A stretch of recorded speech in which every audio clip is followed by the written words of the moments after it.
Hai Abdul dan Heri, kalian baru saja membeli jajanan tradisional juga. Hai Ida, iya, aku membeli 1 kue apem dan 3 kue celorot seharga Rp5.000.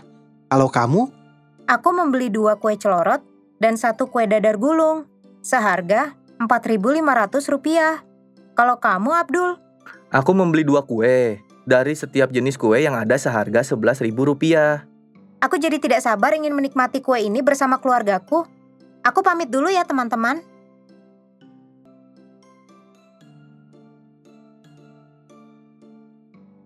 Selamat sore, Bu. Saya mau membeli 3 kue apem, 5 kue celorot, dan 2 dadar gulung. Terima kasih. Teman-teman, berapakah jumlah uang yang harus dibayar oleh Ibu Ida? Agar dapat mengetahuinya, maka kita harus mengetahui terlebih dahulu harga masing-masing dari ketiga jenis kue tersebut. Akan tetapi, kita tidak mengetahui harga ketiga jenis kue tersebut, sehingga kita harus mengetahuinya terlebih dahulu. Hal-hal yang ingin kita ketahui pada sebuah persoalan yang nilainya belum diketahui dapat disebut sebagai variabel. Saat SMP, kita sudah memahami cara mencari nilai dari satu variabel pada persamaan satu variabel. Kita juga telah memahami sistem persamaan linear dua variabel yang dibuat untuk mencari nilai dari dua variabel sekaligus. Pada persoalan Ida, kita memiliki 3 hal yang harus diketahui terlebih dahulu, yaitu harga dari ketiga jenis kue tersebut. Secara matematis, terdapat 3 variabel yang harus kita ketahui nilainya. Agar dapat memodelkan persoalan tersebut, kita dapat memisalkan harga kue apem sebagai A, harga kue celorot sebagai C, dan harga kue dadar gulung sebagai D. Kemudian, kita akan mengubah satu persatu informasi ini ke dalam bentuk pernyataan matematis.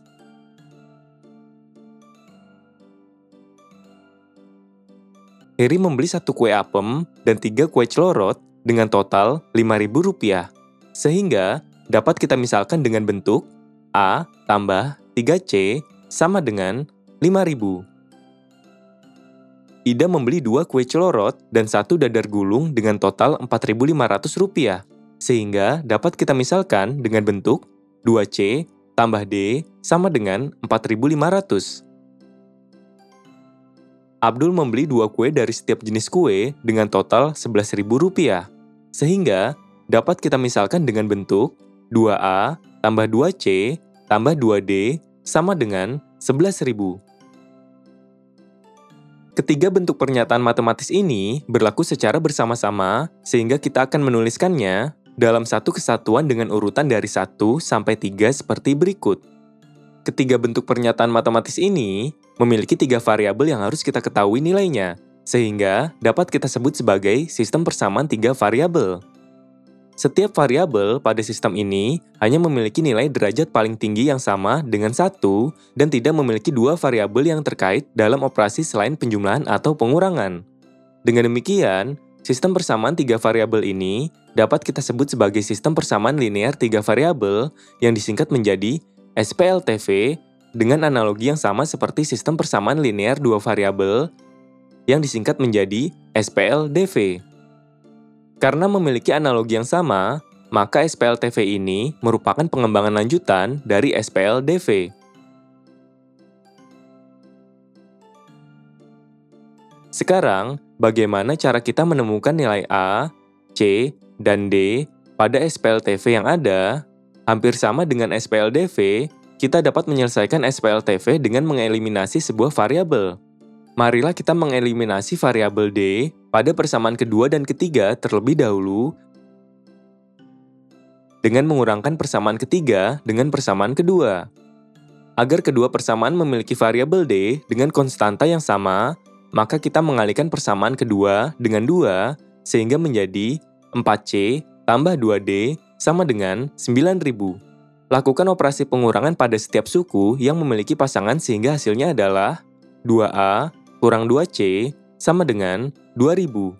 Persamaan baru ini dapat kita sebut sebagai persamaan keempat yang terdiri atas variabel A dan C.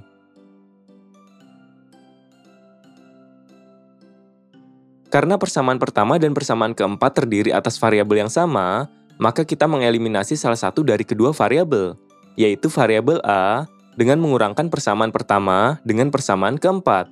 Agar kedua persamaan memiliki variabel A dengan konstanta yang sama, maka kita mengalihkan persamaan keempat dengan 1/2 sehingga menjadi A kurang C sama dengan 1000. Lakukan operasi pengurangan pada setiap suku yang memiliki pasangan sehingga hasilnya adalah 4C sama dengan 4000. Agar dapat mengetahui nilai C, pindahkan 4 ke ruas kanan sehingga menjadi C sama dengan 4000 per 4 yang hasilnya adalah C sama dengan 1000. Jadi, nilai C atau harga satu kue celorot adalah Rp1.000. Karena sudah mengetahui nilai dari salah satu variabel, kita dapat melakukan substitusi ke setiap persamaan sehingga mendapatkan nilai A dan D. Agar dapat mengetahui nilai A, maka kita melakukan substitusi C sama dengan 1000 ke dalam persamaan pertama, yaitu A tambah 3C sama dengan 5000, sehingga menjadi A tambah 3 dalam kurung 1000 sama dengan 5000, yang hasilnya adalah A tambah 3000 sama dengan 5000. Pindahkan 3000 ke ruas kanan menjadi A sama dengan 5000 kurang 3000, yang hasilnya adalah 2000.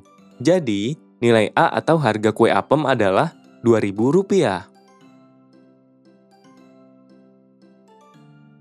Agar dapat mengetahui nilai D, maka kita melakukan substitusi C sama dengan 1000 ke dalam persamaan 2, yaitu 2C tambah D sama dengan 4500, sehingga menjadi 2 dalam kurung 1000 tambah D sama dengan 4500, yang hasilnya adalah 2000 tambah D sama dengan 4500. Pindahkan 2000 ke ruas kanan sehingga menjadi D sama dengan 4500 kurang 2000, yang hasilnya 2500. Jadi, nilai D atau harga kue dadar gulung adalah Rp2.500. Karena sudah mengetahui harga dari ketiga jenis kue, maka kita dapat mengetahui jumlah uang yang harus Ibu Ida bayar. Ibu Ida membeli 3 kue apem, 5 kue celorot, dan 2 kue dadar gulung, sehingga dapat kita misalkan dengan bentuk 3A tambah 5C tambah 2D. Substitusikan nilai-nilai yang sudah kita ketahui sehingga menjadi 3 dalam kurung 2000 tambah 5 dalam kurung 1000 tambah 2 dalam kurung 2500. Kemudian lakukan operasi perkalian pada setiap sukunya sehingga menjadi 6000 tambah 5000 tambah 5000 sama dengan 16.000. Jadi, jumlah uang yang harus dibayar oleh Ibu Ida adalah Rp16.000. Setelah mengetahui jumlah uang yang harus dibayarkan oleh Ibu Ida, marilah kita perhatikan kembali persamaan pertama, kedua, dan ketiga. Ketiga persamaan tersebut memiliki koefisien dan konstanta yang secara umum dapat kita tulis sebagai berikut. A1X tambah B1Y tambah C1Z sama dengan D1 A2X tambah B2Y tambah C2Z sama dengan D2 dan A3X tambah B3Y tambah C3Z sama dengan D3. Bentuk ini kita sebut sebagai bentuk umum SPLTV. Dengan X, Y, dan X sebagai variabel dari SPLTV, nilai AI, BI, dan CI untuk I sama dengan 1, 2, dan 3 merupakan koefisien-koefisien dari SPLTV. Sedangkan nilai D1, D2, dan D3 merupakan konstanta-konstanta dari SPLTV.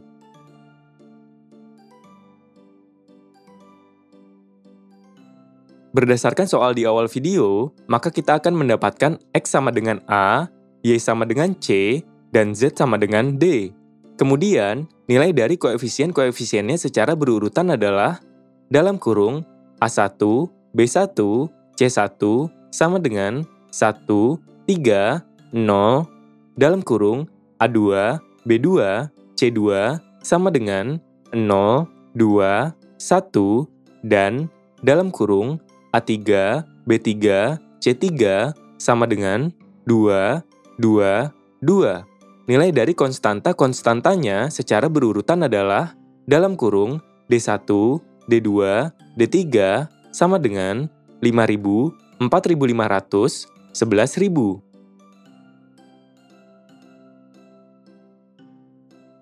Karena urutan persamaan yang tertulis tidak mengubah solusi, maka kita bebas memilih persamaan mana yang akan kita sebut sebagai persamaan pertama, kedua, atau ketiga. Kalian tentu masih ingat bahwa dalam menyelesaikan persamaan satu variabel, kita memerlukan satu persamaan untuk menentukan nilai variabel.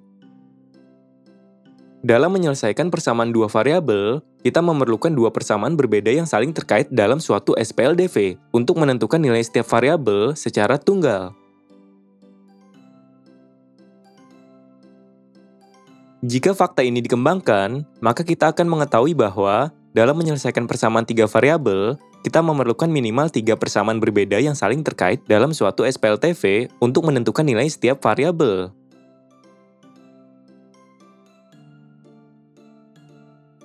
Kita juga harus mengetahui bahwa tidak semua persamaan yang mengandung tiga variabel merupakan sistem persamaan linear tiga variabel. Sistem yang mengandung persamaan XY tambah Z sama dengan 1 bukanlah SPLTV karena variabel X dan variabel Y terkait dalam suatu perkalian. Akan tetapi, beberapa sistem yang tidak linear dapat kita ubah menjadi sistem yang linear. Contohnya, Ida, Janet, dan Harry akan melakukan kerja bakti menyapu jalanan di sekitar perumahan mereka. Mereka akan membersihkan ruas-ruas trotoar dengan panjang masing-masing 500 meter. Ida datang paling pagi, ia membersihkan satu ruas sendirian dalam waktu 50 menit. Kemudian, Janet datang. Ida dan Janet membersihkan satu ruas secara bersamaan dalam waktu 30 menit. Kemudian, Ida memutuskan untuk beristirahat sebentar saat Harry datang. Janet dan Harry membersihkan satu ruas secara bersamaan dalam waktu 25 menit. Jika mereka bertiga membersihkan satu ruas secara bersamaan dengan kecepatan kerja yang sama dengan sebelumnya, maka berapakah waktu yang mereka perlukan untuk membersihkan satu ruas trotoar tersebut? Ketika pertama kali melihat soal seperti ini, mungkin akan langsung berpikir untuk menjumlahkannya 50 menit dari waktu Ida untuk satu ruas dengan 25 menit dari waktu Janet dan Harry. Akan tetapi, pendekatan ini akan gagal karena dua alasan, yaitu, pertama, karena kurang logis jika sebuah pekerjaan yang dilakukan oleh dua orang dalam waktu 25 menit akan membutuhkan waktu 75 menit saat dilakukan tiga orang. Kedua, karena kita menjumlahkan waktu kerja untuk dua pekerjaan yang terpisah. Ida membersihkan satu ruas, sedangkan Janet dan Harry membersihkan satu ruas lainnya. Lalu, kita menghitung waktu kerja mereka untuk membersihkan satu ruas yang sama.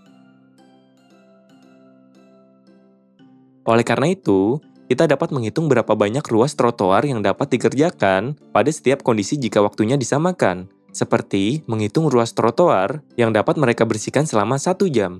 Contohnya, Ida membersihkan satu ruas sendirian dalam waktu 50 menit. Agar dapat mengetahui ruas trotoar yang dapat Ida bersihkan dalam 1 jam, kita membagi 60 menit dengan 50 menit, yaitu 1,2 ruas trotoar. Ida dan Janet membersihkan satu ruas trotoar bersama dalam waktu 30 menit. Agar dapat mengetahui ruas trotoar yang dapat Ida dan Janet bersihkan dalam 1 jam, kita membagi 60 menit dengan 30 menit, yaitu 2 ruas trotoar.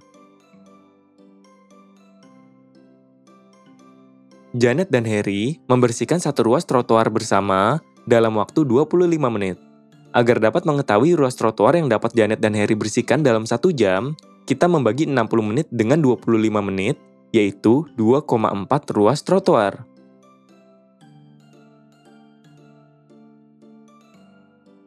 Sekarang, barulah kita dapat menambahkan hasil kerja Ida dengan hasil kerja Janet dan Harry, agar dapat mendapatkan ruas trotoar yang dapat mereka bersihkan bersama-sama dalam waktu 60 menit, yaitu 1,2 tambah 2,4 sama dengan 3,6.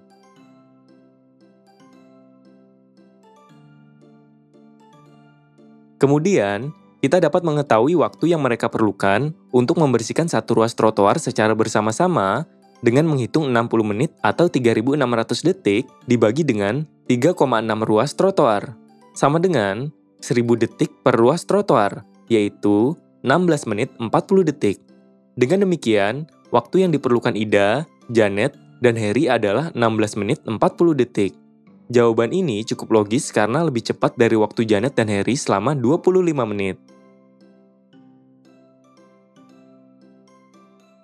Sekarang, bagaimana cara menuliskan persoalan ini ke dalam bentuk matematis? Kita memisalkan waktu yang diperlukan Ida untuk membersihkan satu ruas trotoar sebagai I, waktu Janet sebagai J, dan waktu Harry sebagai H.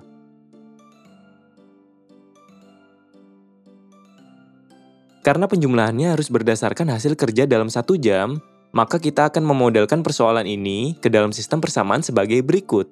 Karena Ida membersihkan satu ruas trotoar sendiri dalam waktu 50 menit, maka perhitungannya adalah 60 per I sama dengan 60 per 50. Yang hasilnya adalah 1,2 trotoar, sehingga 60 per I sama dengan 1,2. Dapat kita anggap sebagai persamaan pertama. Karena Ida dan Janet membersihkan satu ruas trotoar bersama dalam waktu 30 menit, maka perhitungannya adalah 60I tambah 60J sama dengan 60 per 30. Yang hasilnya adalah 2 trotoar, sehingga 60I tambah 60J sama dengan 2. Dapat kita anggap sebagai persamaan kedua. Karena Janet dan Harry membersihkan satu ruas trotoar bersama dalam waktu 25 menit, maka perhitungannya adalah 60 per J tambah 60 per H sama dengan 60 per 25. Yang hasilnya adalah 2,4 trotoar, sehingga 60 per J tambah 60 per H sama dengan 2,4. Dapat kita anggap sebagai persamaan ketiga.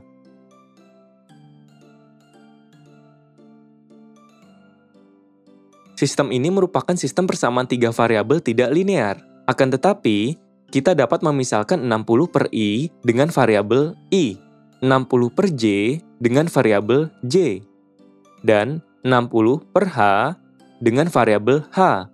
Dengan demikian, sistemnya akan berubah menjadi I sama dengan 1,2 sebagai persamaan pertama, I tambah J sebagai persamaan kedua, dan J tambah H sebagai persamaan ketiga.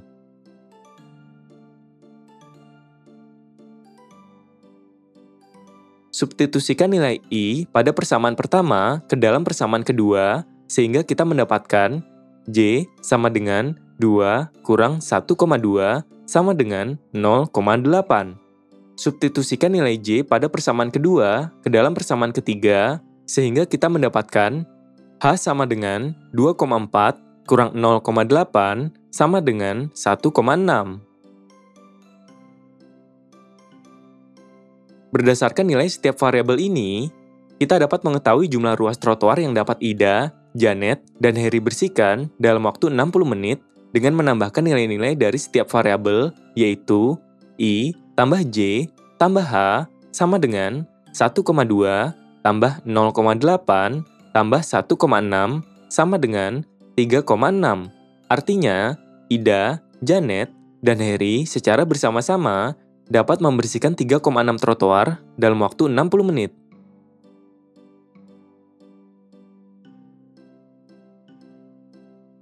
Kemudian, kita dapat mengetahui waktu yang mereka perlukan untuk membersihkan satu ruas trotoar secara bersama-sama dengan menghitung 60 menit atau 3.600 detik dibagi dengan 3,6 ruas trotoar sama dengan 1000 detik per ruas trotoar, yaitu 16 menit 40 detik.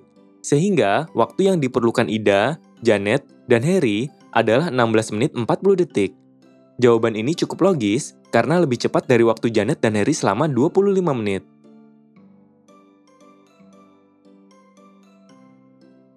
Berdasarkan persoalan dan penyelesaian ini, kita dapat mengetahui bahwa terdapat persamaan 3 variabel tidak linear yang dapat diubah menjadi bentuk linear. Agar dapat lebih memahami persamaan linear 3 variabel, marilah kita berlatih dengan mengerjakan soal berikut ini. Selesaikanlah sistem persamaan yang terdiri atas 2x kurang 2y kurang 4z sama dengan 0 sebagai persamaan pertama. Negatif x tambah 3y tambah 4z sama dengan 0 sebagai persamaan kedua, dan X kurang 2Y kurang 3Z sama dengan 0 sebagai persamaan ketiga. Sebelum menyelesaikan sistem ini, kita harus perhatikan bahwa ketiga konstanta di ruas kanan bernilai 0. Sistem persamaan linear atau SPL seperti ini disebut sebagai SPL homogen. Sementara itu, sistem persamaan linear atau SPL dengan konstanta di ruas kanan bernilai bukan 0 disebut sebagai SPL non-homogen. Sistem persamaan linear dari persoalan pertama di awal video dan persoalan kedua merupakan SPL non-homogen. Setiap SPL homogen memiliki sebuah sifat menarik, yakni 0 termasuk solusi untuk masing-masing variabel X, Y, dan Z, atau dapat dikatakan triplet 0, 0, 0, termasuk dalam solusi SPL homogen. Kita dapat dengan mudah menyubstitusikan X, Y, dan Z sama dengan 0 pada SPL homogen untuk melihat bahwa X, Y, dan Z bernilai 0 merupakan sebuah solusi. Permasalahannya, kita belum mengetahui apakah 0, 0, 0 ini merupakan solusi tunggal atau bukan. Pada SPL non-homogen, kita dapat dengan mudah melakukan substitusi nilai 0 untuk memeriksanya. Akan tetapi, kita belum mengetahui apakah 0, 0, 0 merupakan solusi tunggal atau bukan. Pertama, kita mengeliminasi variabel X pada persamaan kedua dan ketiga terlebih dahulu, dengan menambahkan persamaan kedua dengan persamaan ketiga. Lakukan operasi pengurangan pada setiap suku yang memiliki pasangan sehingga hasilnya adalah Y tambah Z sama dengan 0. Persamaan baru ini dapat kita sebut sebagai persamaan keempat yang terdiri atas variabel Y dan Z. Kedua, kita mengeliminasi variabel X pada persamaan pertama dan kedua dengan menambahkan persamaan pertama dengan persamaan kedua yang sebelumnya telah dikalikan 2. Lakukan operasi pengurangan pada setiap suku yang memiliki pasangan, sehingga hasilnya adalah 4Y tambah 4Z sama dengan 0. Persamaan baru ini dapat kita sebut sebagai persamaan kelima yang terdiri atas variabel Y dan Z. Jika kita perhatikan, persamaan kelima adalah 4 kali dari persamaan keempat, sehingga kita tidak akan mendapatkan solusi tunggal dari sistem persamaan linear. Dari persamaan keempat, kita dapat mengambil Z sama dengan T yang merupakan anggota bilangan real. Lalu, melakukan substitusi Z sama dengan T ke dalam persamaan 5, sehingga menjadi 4Y tambah 4 dalam kurung T sama dengan 0, yang hasilnya adalah 4Y tambah 4T sama dengan 0. Pindahkan 4T ke ruas kanan sehingga menjadi 4Y sama dengan negatif 4T. Kemudian, bagi kedua ruas dengan 4 sehingga kita mendapatkan Y sama dengan negatif T. Kita dapat melakukan substitusi Z sama dengan T dan Y sama dengan negatif T ini ke salah satu dari 3 persamaan asli untuk mendapatkan nilai X. Contohnya, kita melakukannya ke persamaan kedua. Substitusikan Z sama dengan T dan Y sama dengan negatif T ke dalam negatif X tambah 3Y tambah 4Z sama dengan 0, sehingga menjadi negatif X tambah 3 dalam kurung negatif T tambah 4T sama dengan 0, yang hasilnya adalah negatif X tambah T sama dengan 0. Pindahkan T ke ruas kanan dan kalikan kedua ruas dengan negatif 1, sehingga hasilnya adalah X sama dengan T.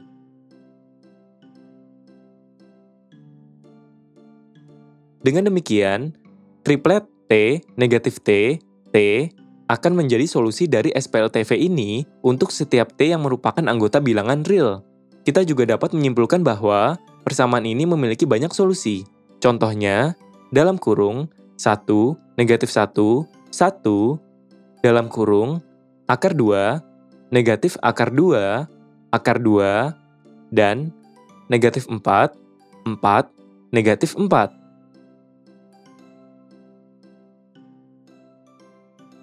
Berdasarkan contoh ini, kita dapat mengetahui bahwa tidak semua SPLTV memiliki solusi tunggal. SPLTV dapat memiliki banyak solusi. Artinya, kita tidak dapat langsung menentukan jumlah solusi dari suatu SPLTV. kita harus melakukan perhitungan lebih lanjut terhadap suatu SPLTV sebelum menentukan jumlah solusinya. Berdasarkan pembahasan tadi, kita telah memahami bahwa sistem persamaan linear 3 variabel atau SPLTV merupakan pengembangan dari sistem persamaan linear 1 variabel dan sistem persamaan linear 2 variabel atau SPLDV. Dalam SPLTV, kita memerlukan minimal 3 persamaan berbeda yang saling terkait dalam suatu SPLTV untuk menentukan nilai setiap variabel secara unik. Bentuk umum dari SPLTV adalah sebagai berikut.